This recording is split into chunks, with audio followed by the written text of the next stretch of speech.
책에서도 강조하셨던 그 메시지 중에 이 거품의 생성과 붕괴. 예. 그러니까 결국 이 세계 경제는 저는 이제 항상 이 강연 자리에서도요. 예. 여러분 부동산 전망 관심 있죠? 주식 전망 관심 있죠? 원자재 시장 전망 관심 있죠? 근데 왜 금리 전망은 관심 없나요? 예. 전 그 말씀 항상 드리거든요. 예. 근데 결국 금리부터 시작되는 거라고 생각하고 있고 그렇죠. 그것 때문에 거품이 형성되고 예. 거품이 또 붕괴되고 저는 이렇게 바라보고 있는데 교수님 이 책에서도 거품의 생성과 붕괴 이것을 강조하고 계세요. 예. 이 부분 좀 더 여러분들께 구체적으로 설명해 주시면 감사하겠습니다. 예, 저는 뭐 실물에 비해서 돈이 얼마나 풀렸는가 그걸 흔히들 마샬 K라고 그러죠. 네. 그래서 통화량 M2 강의 통화를 명목 GDP로 나눈 값이거든요. 네. 예, 그런데 뭐 세계적으로 위기가 왔을 때마다 네. GDP에서 M2가 증가했거든요. 그럼요. 그래서 대표적으로 미국 경우 같은데 2000년 IT 거품 붕괴되면서 한번 증가했고 2008년 그 이후로 한 단계 증가했고요. 특히 2020년 코로나 때는 이게 수직으로 증가해 버렸습니다. 그렇게 많이 풀렸던 돈이 네. 우선 채권 시장에 거품을 발생했죠. 미국 10년 국제 수익률이 2020년 3월에 0.54%까지 떨어졌거든요. 네. 그 채권 가격은 엄청 오른 거죠. 채권 시장에 거품이 발생했다는 거죠. 네. 예, 그런데 미국이 금리를 올리고 지금 양적 축소를 단행하니까 마샬 K가 지금 줄어들고 있거든요. 네. 그 유동성이 줄어들다 보니까 채권 시장에서 먼저 거품이 붕괴가 됐죠. 네. 예, 그래서 미국 10년 국제 수익률 얼마 전에 3.47%까지 올라갔는데요. 네. 예, 제가 장기적으로 적정 수준 추정해 보면은 명목 GDP하고 10년 국제 수익률은 거의 비슷하거든요. 그런데 명목 GDP 미국에서 잠재 GDP 명목 기준으로 추정해 보면 한 4% 정도 됩니다. 네. 적정 수준이 4%인데요.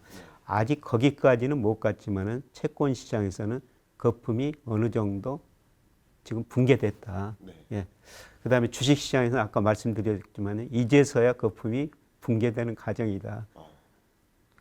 초기다. 초기다. 예. 초기 조금 이제 중간쯤 가는 과정이라고 보고 있고요. 네.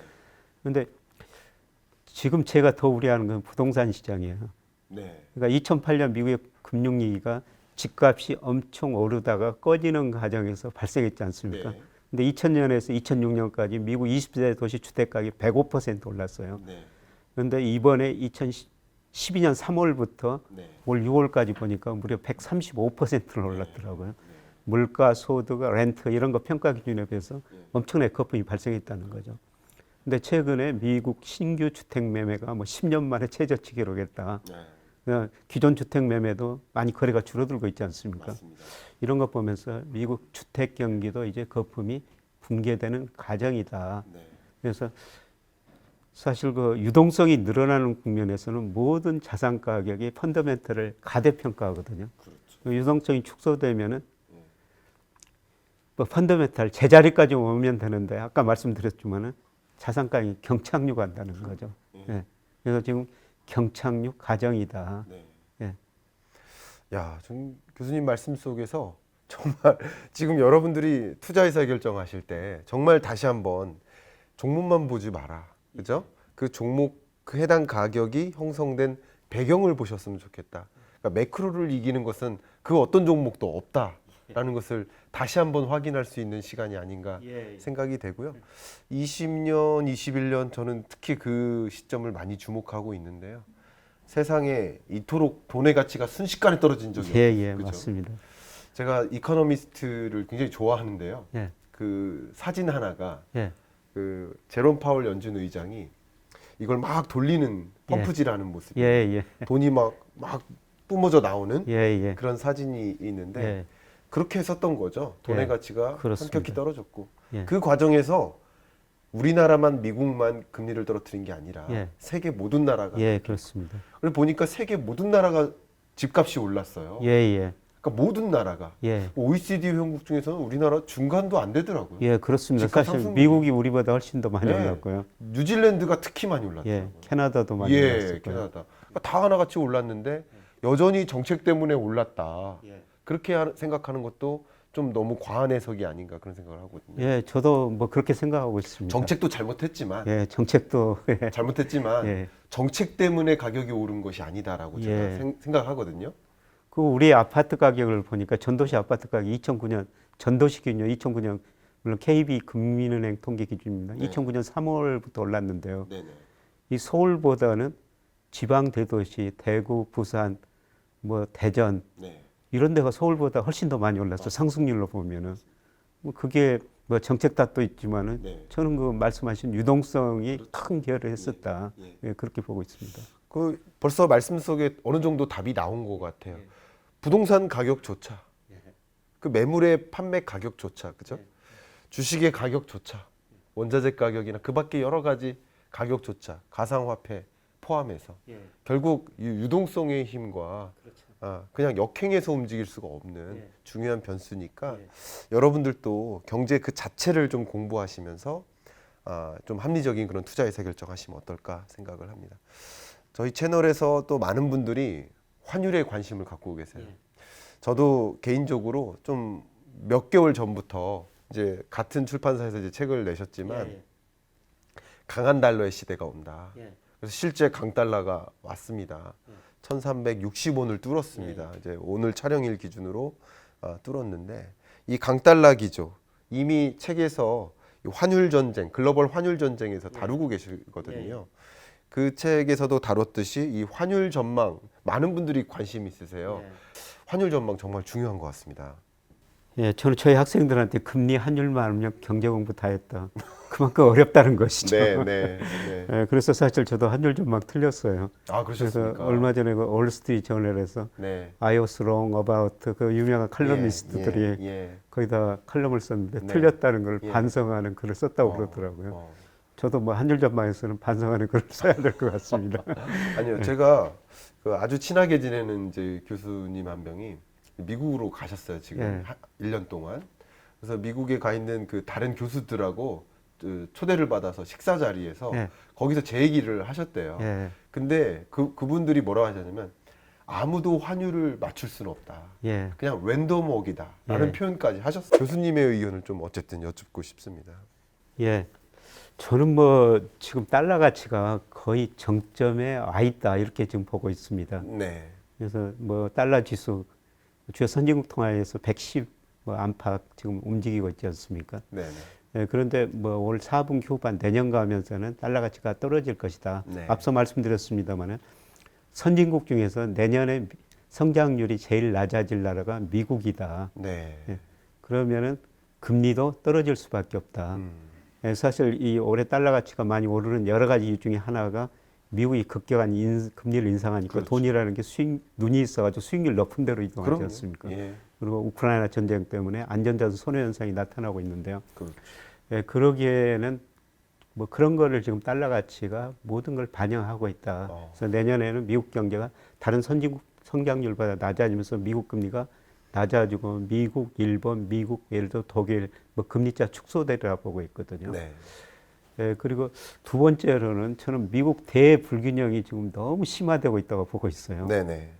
예, 대순부채가 18조 달러고요. 정부 부채도 GDP 대비 127%. 네네. 예, 대순부채가 GDP 대비 79%. 예. 뭐 이게 언제까지 지속될지 참 저도 궁금하고요. 네.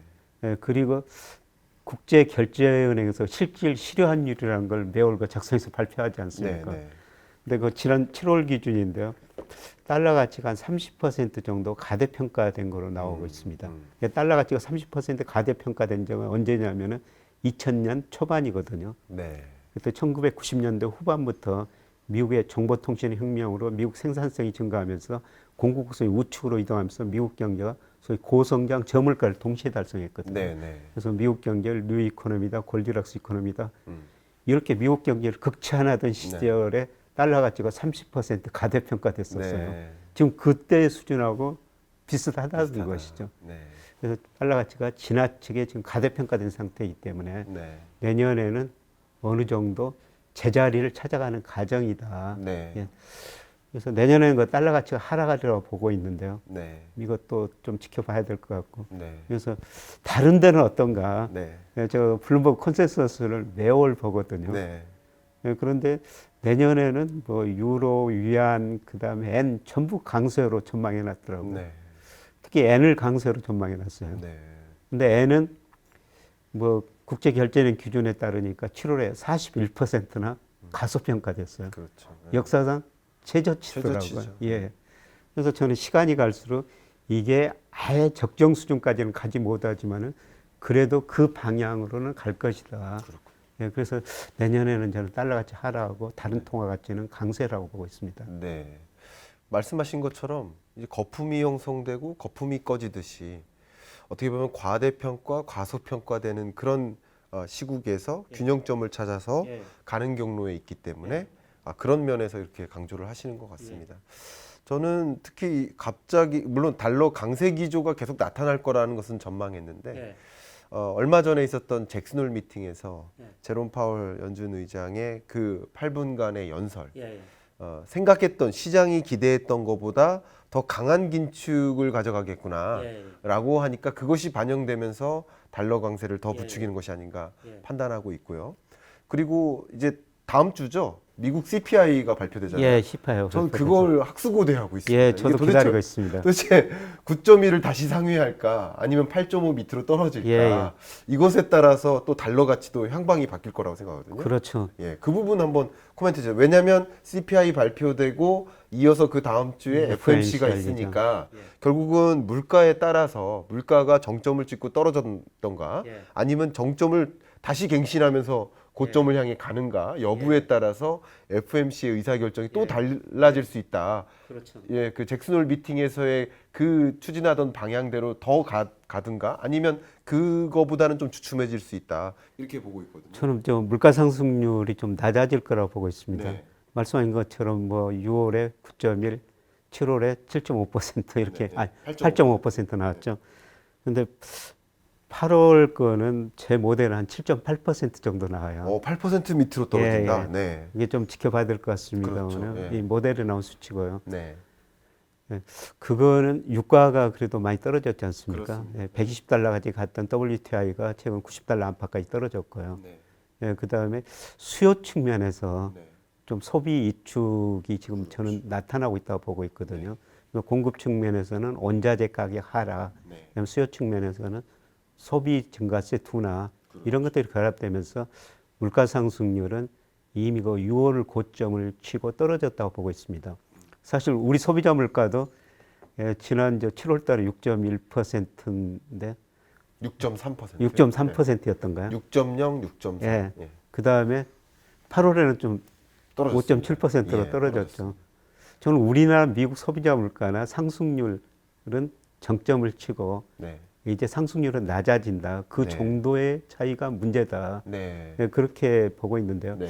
저는 내년에 미국 물가도 우리 물가도 많이 상승률은 낮아지리라 보고 그렇죠. 있어요. 상승률은 낮아질 예. 거라. 저도 그렇게 생각합니다. 예, 하반기에는 미국 3% 이하까지 갈 거라고 보고 있거든요. 네. 예, 그만큼 내년에는 수요가 이축될 것이다. 음. 예, 그렇게 보고 있기 때문에 예, 저는 물가 상승률이 한 7.8% 그렇게 보고 있는데요. 네. 그래서 그 FOMC에서 네. 그 금리를 0.75 올릴 것인가, 0.50%포인트 올릴 것인가. 네.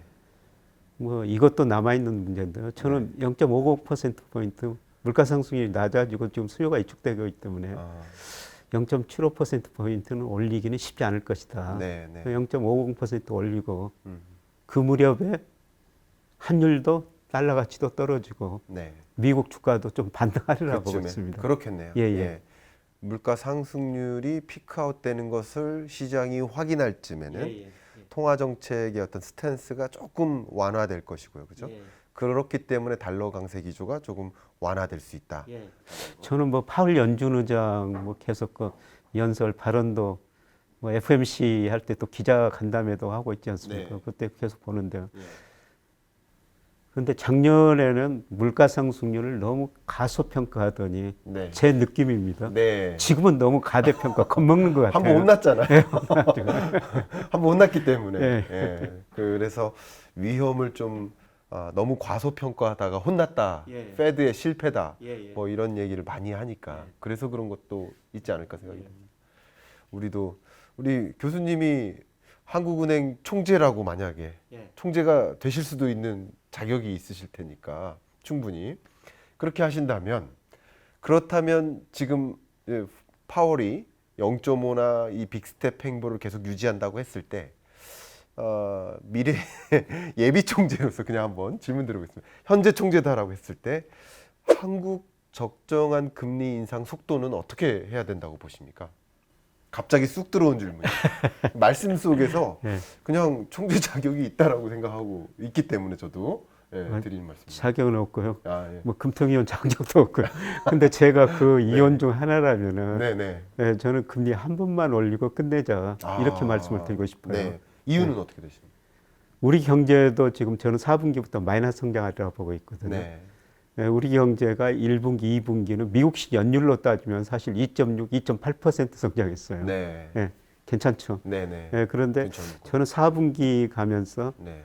물론 그 소비는 좀 증가하겠지만 수출이 네. 감소세로 돌아서리라고 보고 있거든요. 네, 네. 그래서 수출이 마이너스 성장 기여하면서 아마 우리도 경제도 4분기에 마이너스 성장할 것이다. 예, 그리고 금리라는 게 제가 기준금리를 인상했을 때 소비 투자에 미치는 그 시차 효과를 한번 분석해 보니까요. 네. 한 6개월 정도 시차를 두고 생산, 산업 생산, 소비에 가장 큰 영향을 미치거든요. 네. 네. 예, 그것들이 지금 금리 인상한 것들이 내년 상반기에 예, 상당히 크게 나타날 것이다. 네. 네. 예, 그래서 저는 뭐 이번 금통위 이제 2번 남았죠. 네. 한 번만 제가 만약 금통위원 네. 구성위원 중 한 사람이라면은 네. 예, 저는 한 번만 올리고 끝내자 네. 이렇게 말씀을 드리고 싶어요. 이제 교수님의 의견은 어쨌든 물가는 정점을 찍고 안정화되고 있으니 물가 신경 쓰지 말고 경기 충격을 좀 막자 하는 그런 의견이신 것 같습니다. 물론 저 패드가 이제 어떤 식으로 하느냐 거기에 따라 달라지지만은 그렇죠. 네. 그래도 한국은행 총재도 이번 기자간담회에서 정부에는 한국은행이 독립했지만 패드에는 의존적이다. 이런 거 금통위와 어떤 금통위 말을 인용하고 그러는데. 예. 예, 그런데 저도 미국도 예. 예, 이번에 9월에 0.5%포인트, 그 다음에 한 번 더 0.5% 올리면 저는 네. 이번 금리 인상 사이클이 마무리됐다고 보고 있습니다. 네. 3.50%. 네. 네. 그리고 꼭 우리가 미국을 따라가야 되느냐. 그거는 좀 장기적으로 달리 생각해 봐야 된다고 생각합니다. 지금 네. 제가 우리나라나 미국 잠재 성장률 추정하면 한 2%둘 다 안팎으로 나오거든요. 네네. 예, 그런데 저는 앞으로 10년 후에는 네. 우리 잠재 성장이 미국보다 낮아지리라고 보고 있어요. 네. 그러면 잠재 성장이 낮아지면 네. 기준금리도 우리가 미국보다 낮아져야 되죠. 네. 네. 그래서 꼭 미국만 볼 필요가 없다. 그리고 이제 문제는 그러면 자금 유출이 될 것이 아니냐. 예, 그런데 제가 분석해 보면은 명목금리보다는 실질금리가 네. 더 자금 유출이 그다음에 환율에 더 영향을 미치더라고요. 근데 우리가 실질금리는 더 높고요. 네. 그다음에 우리 채권은 주식은 저 미국이 많이 가지고 있죠. 예를 네. 들어서 외국인 보유 비중 주식은 미국이 한 42% 정도 가지고 있는데요. 네. 근데 채권은 이 국가별로 발표가 안 되거든요. 맞아요. 네. 근데 왜 금감원한테 발표 안 하느냐 그렇게 항의를 한번 해봤더니 예. 항의하셨습니까? 예. 제가 학교에 뭐 있으니까 예. 교수란 직책이 그게 좋은 직업이 좋지 않습니까? 포럼에서 이렇게 예. 의견 개진하신 예. 거죠? 예. 그랬는데 예. 한번 그 담당자한테 물어봤더니요. 예. 그 애국이 싫어해서 발표를 안 한다는 겁니다. 그게 말이나 되는 소리예요. 예. 참 안타까운. 그래서 그 언제부터 발표 안 했냐면요. 우리나라 채권 보유 중에서 중국이 미국보다 더 비중이 높아졌을 때 네. 그 다음 달부터 발표를 안 했거든요. 네네. 그래서 왜 주식은 국가별 보유 비중을 발표하면서 채권은 발표 안 하느냐. 제가 가끔 그런 이야기를 하는데 아직도 발표 안 하고 있는데요. 네.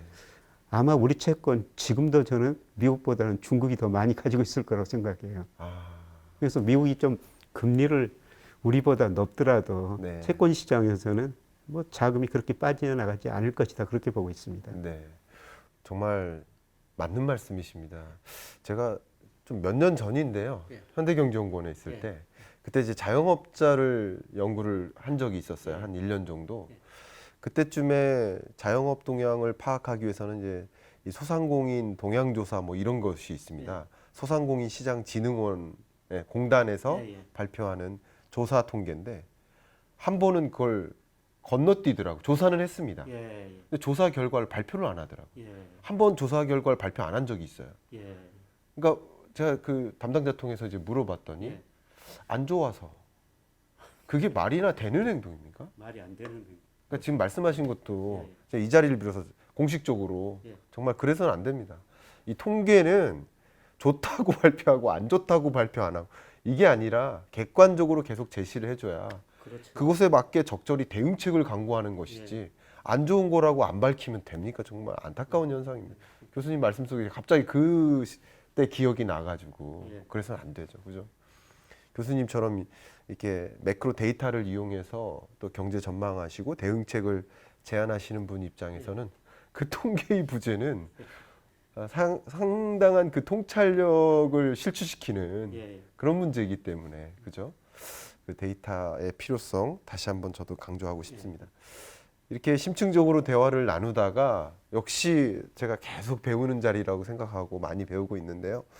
감히 우리 책인싸의 공통 질문 시간입니다. 야, 감히 날카로운 질문을 좀 드려보도록 하겠습니다. 부디 땀 좀 흘리시면서 당황하시는 그런 모습을 연출을 해주시기를 바라는 마음으로 이렇게 질문을 좀 드려보도록 하겠습니다. 자, 아시아 외환위기 가능성이 계속 점증되고 있습니다. 그래서 지금 22년, 23년 뭐 스리랑카도 그렇고 구제금융 신청했고 방글라데시도 신청하고 어쨌든 22년 하반기, 23년에는 아시아 경제가 큰 충격이 있을 거라고 생각을 합니다. 개인적으로 신흥국들인 거죠. 근데 그럼에도 불구하고 아시아에 기회가 있다라고 판단하시는 것, 그 부분에 대한 의아함을 갖고 계신 분들이 분명히 계실 겁니다. 말씀 한번 부탁드립니다. 당황 좀 되십니까? 농담입니다. 사실 저번에 어떤 기업 강의를 가는데 그걸 좀 분석해 가지고 오라고 그러더라고요. 기업체에서 강의 요청하면은 어떤 부분을 좀 부분을 이야기해 주십시오. 그러면 가서 또 공부해 가지고 강의할 수밖에 없습니다. 그래서 아시아 이기 보니까 IMF 국제 결제은행 이런 데이터를 찾아보니까요. 사실 부실한 나라가 많더라고요. 특히 인도마저도 위기 가능성이 굉장히 높은 나라로 분류가 됐었습니다. 그래서 사실 세계 경제 나빠지고 미국 달러 강세 계속하고 유동성이 축소되는 국면에서 그런 나라가 위기가 올 수가 있습니다. 그렇죠. 왜냐하면 코로나19조차 극복하지 못한 신흥국들 재정만 계속 투입했는데 금리 차는 또 나니까 굉장한 그 위기 상황에 있지 않을까 생각을 하고 있거든요. 그런데 제가 말씀드리고 싶은 거는 미국 경제 어려울 때 세계 경제도 다 같이 어렵다. 그런데 그 뒤에 누가 빨리 성장하고 자산 가격이 어디서 또 빨리 오를 것인가. 그거는 저는 미국보다는 아시아 국가라고 보고 있거든요. 그래서 이런 의미에서 인도, 베트남 이런 데다가 투자를 하자. 내년에 어려울 때 그런 나라한테 적극적으로 투자하자. 저는 ETF를 인도나 베트남 ETF를 2020년에 사가지고요. 지금 계속 보고 있습니다. 그냥. 근데 작년에 특히 베트남 같은 데 많이 오르다가 올해는 많이 떨어지더라고요. 아마 내년 상반기까지 더 떨어질 수가 있어요. 근데 더 떨어지면은 저는 더 사야 되겠다. 그때 기회다. 왜 제가 사놓고 있냐면은 그걸 사놓고 있어야지 매일 관찰하면서 그 나라 경제나 금융시장을 알 수가 있거든요. 그래서 지금 발에다 물을 담궈놨는데 물이 차지고 있어요. 아마 얼을 수도 있습니다. 안 됩니다. 그때 이제 저는 적극적으로 늘릴 시기를 지금 찾고 있습니다. 그렇군요. 저도 상당 부분 동의합니다. 왜냐하면 선진국 성장률이 기껏해야 2에서 3% 아닙니까? 근데 이 베트남 같은 경우 성장률이 8% 이렇게 되더라고요. 정상적인 경우에 지금같이 외재적 변수가 등장한 이런 시국 말고는 그렇게 생각을 해본다면 결국은 그 아시아 신흥국에서 상당한 기회가 있겠다. 저도 생각을 하고 있고 그런 면에서 23년에 외환위기가 오거나 이런 국가 이미 외환위기 온 거죠. 몇몇 국가들은 그런 국가들이 말 그대로 실추된 그런 환경에서는 적극적으로 그때부터 포트폴리오를 늘리는 것도 이 책 제목처럼 더 찬스가 되지 않을까. 그 찬스를 기다리시면서 어느 시점에 내가 그 아시아 신흥국에 또 진입을 해볼까, 투자 진입을 해볼까 생각해 보시면 좀 도움이 될 것 같습니다.